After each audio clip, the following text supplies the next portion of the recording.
I was in chronic pain, like I said, for 10 years. And I had tried so many things. I'm in pain today. Been on so much medicine and I have chronic pain. If you're someone that lives with chronic pain, this video will help you. I see you. I know how you feel. It robbed me of years of my life. It's been off and on, but there was a 10-year long, that was my longest span. And I learned something that really changed things around for me. It wasn't anything so difficult. I know you can do it. I know you can. I tried every diet adjustment for pain, every suggestion of physical exercise, modalities for pain, medicine, you name it, I've tried it. Nothing really worked long term until I began living with self-compassion. That's what changed things around for me. It completely gave me more life to enjoy. It gave me courage, having this compassion. And it's also when I started my YouTube channel, I can honestly say that starting this channel changed my life. I was in chronic pain, like I said, for 10 years. I had tried so many things, been on so much medicine and I wasn't feeling any better. I definitely thought that was it. That's how my life was going to be. If we ever wanted to do anything big, I would have to bring a wheelchair. And I can't really go to a restaurant. And I can't take car rides that are that long. And slowly, which I know you know the story, but slowly everything that I did started to just slip through my fingers. Most importantly was taking care of my kids. So, because this was going on when they were little and I was super active with their lives. So I would say that was probably the most upsetting part, was having to let go of some of that contribution that I was giving, like at their actual school. And I slowly started to be able to come downstairs again. I'm still not driving, but I certainly am able to, like I said, I started YouTube. So once I started YouTube, I was so excited to wake up in the morning because I had been stuck in bed for so long and really lost my purpose by starting my channel. It gave me purpose again, and it was a way to use my talents and my brain. And I had to think creatively and work out problems and figure out how to make thumbnails and titles, and even social media was all new to me. I was never a big social media person. Luckily, I have a son that truly taught me a lot before I could even think about starting my channel. And yeah, that was a huge help because there's a lot of technology that goes into it that I didn't know. And there's always things I run into, and I try to figure them out myself. There's usually a YouTube video about something that you're wondering if you're starting a channel, or I just play around until I figure it out. It gave me a project and a place where I can record things like this. I can keepsake memories. You know, I used to scrapbook. I feel like this is today's day and age scrapbook. You know, like journaling. I do a video journal instead of writing. I just can't write fast enough for my thoughts, and part of my pain is in my hands.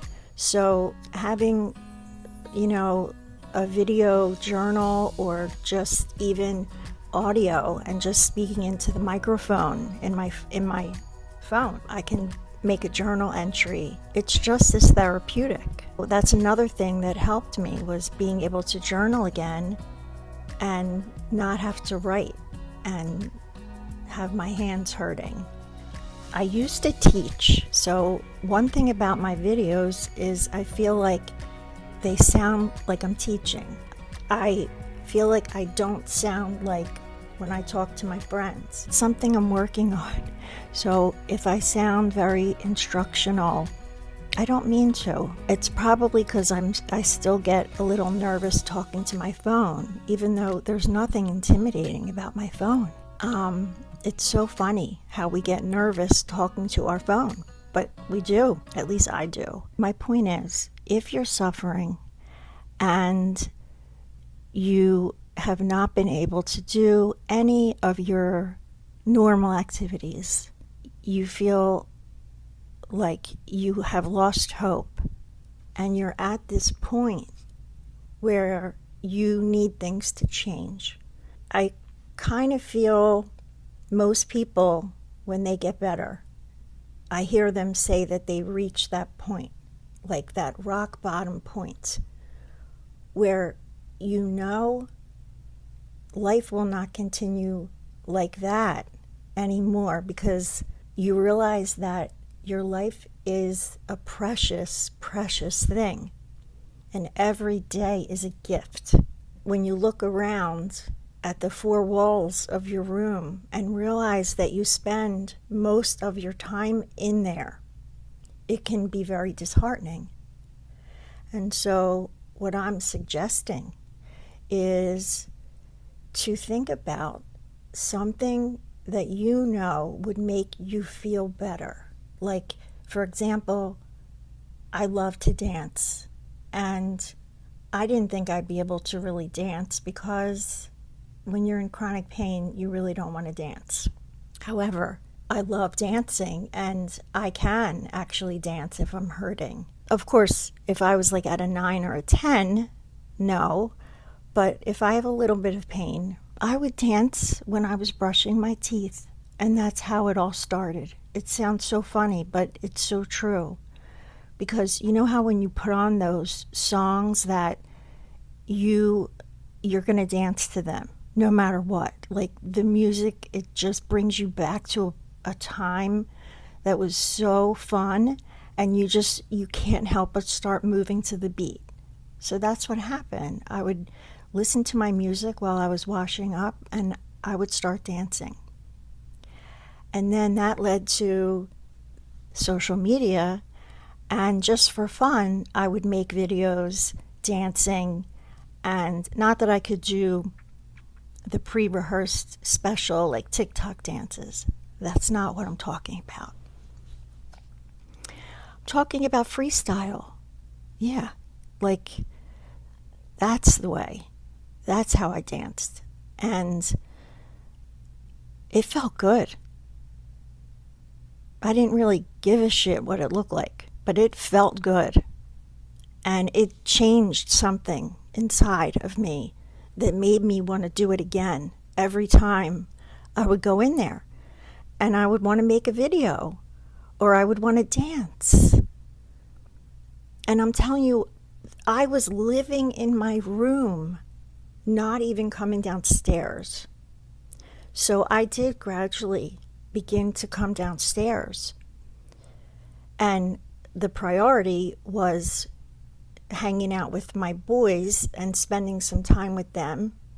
So I would make sure that's what I started with. I would come downstairs when they came home from school for a while until they, were doing their homework, or they didn't need me for whatever, a project. I would go back upstairs. And little by little, the channel just developed, and it went through different genres or niches, and it probably still will. because I'm still trying to figure out my audience and, build my audience, find the people that are looking for help and the people who just need direction to get better. And I know that's something people have always asked me because of how severe my situation was and how stuck I was, that when people would see me out, not that I'm out that much, but compared to not being out at all, if a neighbor saw me walking in the neighborhood, it was surprising. And they would ask me, what did you do? What happened to your pain? And just, that's another thing that I still work on it, is walking, because walking is a great exercise for so many reasons. And I don't walk if it's super hot or super, super cold. I'm waiting for the weather to get a little bit cooler again. But it's kind of working out because I had neck surgery, so I'm still recovering from that. I have a totally different outlook on pain too when I get symptoms, because we're still going to get symptoms. It's just that we now have a different way of handling pain once we get better, and we can talk more about that and how to handle when those feelings come back, because some of them might and new ones might, and it doesn't mean that you're going backwards. It's just a moment it's a pause, and it's a learning experience, and it's just another small hurdle that you'll get through. I've watched so many videos about chronic pain and chronic illness and the mind-body connection, and that's very appealing to me. I've always loved that kind of spiritual content, emotional awareness content, and I truly believe in that connection. I grew up with a severe curve in my back that I still have, scoliosis, and I've had 5 spine surgeries, and my curve increased rapidly, and it was during a very emotionally trying time in my childhood, and it was the movement of my curve and the fact that no brace was holding it. It proved to me, I knew back then as a little girl, that how we feel is going to manifest in our body. This is our messaging system. When we get symptoms, our body is telling us something, and we need to listen. And that's also being compassionate to yourself. So having self-compassion, finding ways that you can show yourself love and compassion. If you're sitting in a room and you're cold, would you get yourself a blanket? Would you get your friend a blanket? Right. So usually we take better care of other people than we do of ourselves. Usually we will help a friend that's thinking poorly about themselves or about the way they feel. Maybe they're in pain. But do we give ourselves that same encouragement and love? Usually not. And we need to. This is what will change things for you. Treating yourself with the highest respect. Making sure you're comfortable. Are you hungry? Eat something. You know how it feels if you eat something healthy or if you eat something not so healthy. So if you have self-compassion, you will usually make that choice to eat the healthy choice because you know how that is going to feel after. Because the crappy foods are usually the ones that don't help with inflammation, which creates pain. I'm not saying never ever to have those decadent desserts, but I think there's a time and a place, and I believe in moderation. But I definitely know that changing my diet as far as sugar content and processed foods, I was vegan for a long time, but I'm not vegan anymore. However, I eat much cleaner. I'm not a perfect eater by any means. Moderation. I've mentioned a few things in this video. I don't want it to be so long that it gets boring. So I just want you to know that you are not alone, that it can get better, and I'm here to help. So if you like this video, check back on my channel, because I love to put weekly videos on, and sometimes more when I can. I'm about to work on a meditation for you to help you relax, a full body meditation. I hope you feel better. It's going to be okay. You got this. Sending lots of love and healing hugs. Namaste.